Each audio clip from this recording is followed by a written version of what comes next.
Peptic ulcer. എന്താണ് peptic ulcer? ഇത് ഇന്നത്തെ കാലഘട്ടത്തിൽ വളരെ അധികം ആൾക്കാർ ഈ ഒരു രോഗമായിട്ട് കഷ്ടപ്പെടുന്നുണ്ട്. പ്രത്യേകിച്ചും അസിഡിറ്റി, ഗ്യാസ്, വയറുവേദന, അല്ലെങ്കിൽ വോമിറ്റിംഗ്, ഡയറിയ.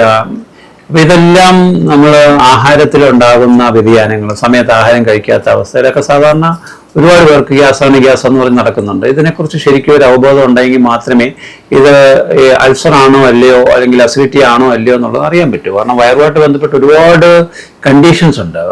അപ്പൊ ഇവിടെ പെപ്റ്റിക് അൾസർ എന്ന് പറയുമ്പം അതിനകത്ത് രണ്ട് തരം അൾസറുണ്ട്. ഗ്യാസ്ട്രിക് അൾസറും ഉണ്ട്, ഡ്യൂഡിനൽ അൾസറും ഉണ്ട്. അതായത് ആമാശയത്തിലുണ്ടാകുന്ന അൾസറും അതുപോലെ തന്നെ ചെറുകുടലിലുണ്ടാകുന്ന അൾസറും. ഇത് രണ്ടും വ്യത്യസ്തമാണ്. അത് വേർതിരിച്ച് അറിയുകയും വേണം. എന്തൊക്കെയാണ് ഇതിന്റെ സിംറ്റംസ്? സാധാരണ രീതിയിൽ ഒരു പെപ്റ്റിക് അൾസർ പേഷ്യന്റ് വന്നു കഴിഞ്ഞാൽ ഇനീഷ്യലായിട്ട് വേദനയൊന്നും ഉണ്ടാകണമെന്നില്ല. അവർക്കൊരു അസിഡിറ്റി ആണ്, ഗ്യാസ് ആണ്. അപ്പോൾ വാട്ടർ ബ്രഷ്, ഏമ്പക്കം, പൊളിച്ചുകെട്ടല്, നെഞ്ചരിച്ചില്, അല്ലെങ്കിൽ മലബന്ധം, അല്ലെങ്കിൽ ചില ആൾക്കാർക്ക് ഡയറിയ, ആഹാരം കഴിച്ചാൽ ഉടനെ മോശം പോകണമെന്ന് തോന്നിക്കുന്നു, അല്ലെങ്കിൽ 2-3 ദിവസമായിട്ട് മോശം പോകാത്ത അവസ്ഥ, ചില അവസരങ്ങളിൽ ഓക്കാനം, ഛർദി, ഈ രീതിയിലുള്ള സിംറ്റംസോ അല്ലെങ്കിൽ സൈൻസോ ആയിരിക്കും ആദ്യമേ കാണിക്കുന്നത്. അപ്പോൾ ഇങ്ങനെ ഇത് കണ്ടു കഴിഞ്ഞാൽ നമ്മൾ ഉടനെ തന്നെ ഏതെങ്കിലും ഡോക്ടേഴ്സിനെ നമ്മൾ അപ്രോച്ച് ചെയ്യുമ്പം അവർ ഒരു അസിഡിറ്റിക്കുള്ള മരുന്ന് തരുന്നു. അസിഡിറ്റിക്കുള്ള മരുന്ന് കഴിച്ചിട്ട് മാറുന്നില്ല എന്നുണ്ടെങ്കിൽ അവരുടെ അടുത്ത് ഒരു എൻഡോസ്കോപ്പി എടുക്കാൻ പറയുന്നു, അല്ലെങ്കിൽ ഒരു അൾട്രാസൗണ്ട് സ്കാൻ എടുക്കാൻ പറയുന്നു. ഇങ്ങനെ ഇൻവെസ്റ്റിഗേഷൻസ്, CT സ്കാൻ എടുക്കാൻ പറയുന്നു. ഈ രീതിയിൽ അടുത്തടുത്ത ഇൻവെസ്റ്റിഗേഷനിലേക്ക് പോകും. അപ്പോൾ ഇത് ആദ്യമേ തന്നെ ഇത് ഐഡന്റിഫൈ ചെയ്യുകയും അതിനുവേണ്ടിയുള്ള ആഹാര ക്രമീകരണങ്ങൾ നമ്മൾ നടത്തുകയും ഇനീഷ്യലായിട്ട് കുറച്ച് മരുന്നുകൾ കഴിക്കാമെങ്കിൽ നമുക്കിതിനെ പ്രിവെന്റ് ചെയ്യാൻ പറ്റും. അടുത്ത സ്റ്റേജിലേക്ക് ഇത് പെപ്റ്റിക് അൾസർ ആകാതെ നമുക്ക് നോക്കാൻ പറ്റും. അപ്പം ഈ അൾസർ എന്ന് പറയുമ്പം ഞാൻ പറഞ്ഞു ഗ്യാസ്ട്രിക് അൾസറും ഉണ്ട്, ഡ്യൂഡിനൽ അൾസറും ഉണ്ട്. ഇത് എങ്ങനെയാണ് ഇത് തിരിച്ചറിയുന്നത്? ഇത് ഒരാൾക്ക് ആമാശയത്തിൽ ആണോ അൾസർ, അതല്ല ഇനി ചെറു കുടലിലാണോ അൾസർ എന്ന് എങ്ങനെ തിരിച്ചറിയാൻ പറ്റും? ഈ ആമാശയത്തിലുള്ള അൾസർ എന്ന് ഉള്ളത് സാധാരണ രീതിയിലൊരു ആണുങ്ങളിലും അല്ലെങ്കിൽ സ്ത്രീകളിലും ഏതാണ്ട് 2:1 റേഷ്യോയിലാണ് കാണുന്നത്. അതായത് ആണുങ്ങള് 2 പേരിൽ കാണുവാണെങ്കിൽ സ്ത്രീകൾക്ക് ഒരാൾക്കേ കാണത്തുള്ളൂ. അതുപോലെ ഡ്യൂഡിനൽ അൾസർ കുറച്ചുകൂടി താഴോട്ടുള്ള, അതായത് ചെറിയ കുടലുള്ള ആണെങ്കിൽ 4:1 റേഷ്യോയിലാണ് സാധാരണ കാണുന്നത്. അതായത് പുരുഷന്മാരിൽ സാധാരണ കൂടുതലായിരിക്കും, സ്ത്രീകളിൽ കുറവാണെന്നുള്ളതാണ്. അപ്പൊ ഇങ്ങനെ ഇതിനോടൊപ്പം ചേർത്ത് വായിക്കേണ്ട കാര്യം, ഈ ചെറുകുടലിൽ അൾസർ ഉള്ളവർ സാധാരണ രീതിയിൽ വണ്ണം കൂടിക്കൊണ്ടേയിരിക്കും. അപ്പം പെപ്റ്റിക് അൾസർ ഉള്ളവർക്ക് വണ്ണം കൂടുമോ എന്ന് ചോദിക്കും. അതായത് ഈ ഗ്യാസ്ട്രിക് അൾസർ, ഞാൻ പറഞ്ഞത് ആമാശയത്തിലുള്ള അൾസർ ഉള്ളവർ കഴിച്ച ഉടനെ വേദന വരും. കഴിച്ചൊരു 15 മിനിറ്റ് കഴിഞ്ഞ അപ്പോഴേ വേദന ഉണ്ടാവും.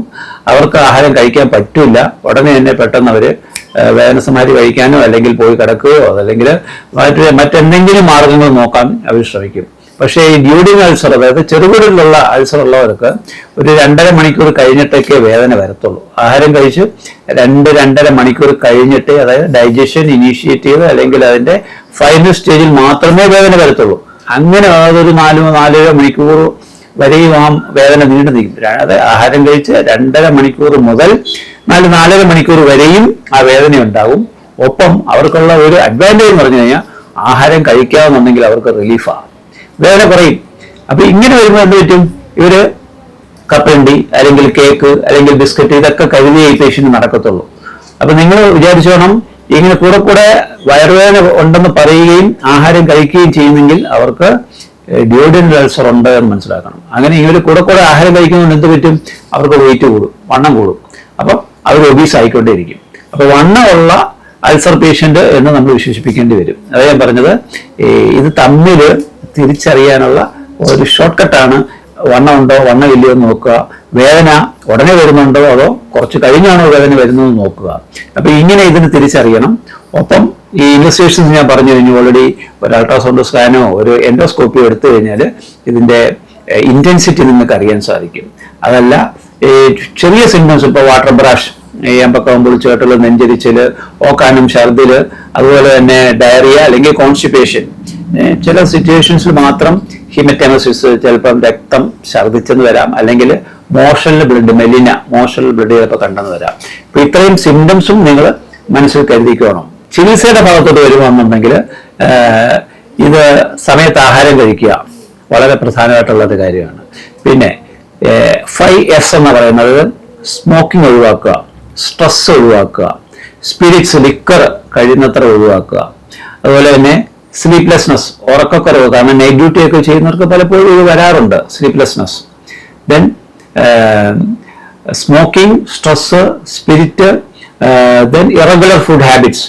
സാധാരണ സമയത്ത് ആഹാരം കഴിക്കാതിരിക്കുകയാണെന്നുണ്ടെങ്കിലും ഈ രീതിയിൽ പെപ്റ്റിക് അൾസറോ അല്ലെങ്കിൽ ഗ്യാസ്ട്രിക് അൾസറോ അല്ലെങ്കിൽ ഡ്യൂഡി അൾസറോ ഉണ്ടാകാനുള്ള സാധ്യത വളരെ കൂടുതലാണ്. അപ്പം ഇത്തരം കാര്യങ്ങൾ ശ്രദ്ധിച്ചുകൊണ്ട് പിന്നെ O group, blood group O, അതും പിന്നെ പലപ്പോഴും ഈ പറയുന്ന അൾസറിന് ഒരു കാരണമാകാറുണ്ട്. അപ്പം ഇങ്ങനെ ഈ രീതിയിൽ നിങ്ങൾ ഈ ഗ്യാസ്ട്രിക് അൾസറിനെയോ പെപ്റ്റിക് അൾസറിനെയോ നോക്കി കാണുകയും ചികിത്സയുടെ ഭാഗത്തോട്ടും അല്ലെങ്കിൽ ആഹാരം ക്രമീകരിക്കുകയും ചെയ്ത് ഞാൻ പറഞ്ഞു സ്പൈസി ആയിട്ടുള്ള ആഹാരങ്ങളെല്ലാം ഒഴിവാക്കുക. ചോക്ലേറ്റ്, കാഡ്ബറീസ്, അതുപോലെ തന്നെ ഒരുപാട് പുളിപ്പുള്ള ആഹാര പദാർത്ഥങ്ങൾ എന്തൊക്കെയാണെന്ന് വെച്ച് കഴിഞ്ഞാൽ അതെല്ലാം മാക്സിമം ഒഴിവാക്കാൻ വേണ്ടി ശ്രമിക്കുക. സമയത്ത് ആഹാരം കഴിക്കുക, വെള്ളം കൂടുതൽ കുടിക്കുക, ആൽക്കലൈൻ ഫുഡ് കൂടുതൽ കഴിക്കാൻ വേണ്ടി ശ്രമിക്കുക. പ്രത്യേകിച്ചും ഏത്തപ്പഴം നല്ലതാണ്, പാല് നല്ലതാണ്. ഇതെല്ലാം ആൽക്കലൈൻ നേച്ചറിലാണ്. അസിഡിക് നേച്ചറിലുള്ള ഫുഡുകൾ, സിട്രസ് ആയിട്ടുള്ള ഫ്രൂട്ടുകൾ എല്ലാം മാക്സിമം ഒഴിവാക്കുക. അപ്പം അച്ചാറുകൾ, പിക്കിൾസ് ഒക്കെ കഴിയുന്നത്ര ഒഴിവാക്കാൻ വേണ്ടി ശ്രമിക്കുക. കോഫി, ചോക്ലേറ്റ്, അതുപോലെ തന്നെ പേസ്ട്രീസ്. പിന്നെ ഫൈബർ റിച്ച് ആഹാരം എടുക്കാൻ വേണ്ടി നോക്കുക. അതിനകത്ത് വെജിറ്റബിൾസ് എല്ലാം വരുന്നുണ്ട്. വെജിറ്റബിൾസ് അധികം വേവിക്കാതെ അല്ലെങ്കിൽ തോരൻ വെച്ചോ ഒക്കെ ഉപയോഗിക്കാന്നുണ്ടെങ്കിൽ പലപ്പോഴും ഇതിന് നല്ലതാണ്. പിന്നെ ദാൽ ഐറ്റംസ്, നമുക്കറിയാം അസിഡിറ്റി ഉണ്ടാക്കുന്ന സാധനങ്ങളാണ്, പൾസസ്. അത് ലിമിറ്റ് ചെയ്യാൻ വേണ്ടി നോക്കുക. മുട്ട, മീൻ, ഇറച്ചിയൊക്കെ കഴിക്കാം, പക്ഷെ കൂടുതൽ സ്പൈസി ആകരുതെന്ന് മാത്രം. ഇതിൻ്റെ ഒപ്പം ഹോമിയോപ്പതിയിൽ ഇപ്പം കാലിബൈ അല്ലെങ്കിൽ ലൈക്കോപോഡിയം അല്ലെങ്കിൽ കാർബോവെജ്, സിഞ്ചിബർ, സൾഫർ, ആഴ്സനിക് ആൽബം, ഇതെല്ലാം ഹോമിയോപ്പതിയിൽ വളരെ ഫലവത്തായിട്ട് നമ്മൾ various potencies 30, 200, 1M, 10M, 50M ഈ രീതിയിൽ എല്ലാം ഉപയോഗിക്കാറുണ്ട്. നാട്രം സൾഫ് എന്ന് പറയുന്ന ബയോകെമിക് ഉണ്ട്, നാട്രം ഫോസ് എന്ന് പറയുന്ന ബയോകെമിക് ഉണ്ട്. ഇത് തുടർച്ചയായിട്ട് 3 മാസമോ 6 മാസമോ റെഗുലറായിട്ട് മെഡിസിൻ കഴിക്കുകയാണെന്നുണ്ടെങ്കിൽ നിങ്ങൾക്ക് ഈ അസിഡിറ്റി പൂർണ്ണമായിട്ട് ഒഴിവാക്കിയെടുക്കാൻ പറ്റും. ഇനി പെപ്റ്റിക് അൾസർ പേഷ്യൻ്റ് ആണെങ്കിൽ പോലും റെഗുലറായിട്ട് ഈ പറയുന്ന ഡയറ്റ് നോക്കുകയും ഈ പറയുന്ന രീതിയിലുള്ള ഹോമിയോപ്പതി മെഡിസിൻസ് കഴിക്കുകയും ചെയ്യുമെങ്കിൽ അവരെല്ലാം നമുക്ക് ഒരു സർജറിയിൽ നിന്ന്, ഇപ്പം സാധാരണ പെപ്റ്റിക് അൾസർ ആയി കഴിഞ്ഞു കഴിഞ്ഞാൽ പലപ്പോഴും മരുന്നുകൊണ്ട് നിൽക്കുന്നില്ല എന്നുണ്ടെങ്കിൽ ഒരു സർജിക്കൽ ഇൻ്റർവെൻഷൻ വേണ്ടി വരും. അങ്ങനെ വരുമ്പം അതെല്ലാം ഒഴിവാക്കിക്കൊണ്ട് നിങ്ങൾക്ക് ഒരു സേഫ് സോണിൽ നിന്ന് മുന്നോട്ട് പോകാൻ വേണ്ടി സാധിക്കും.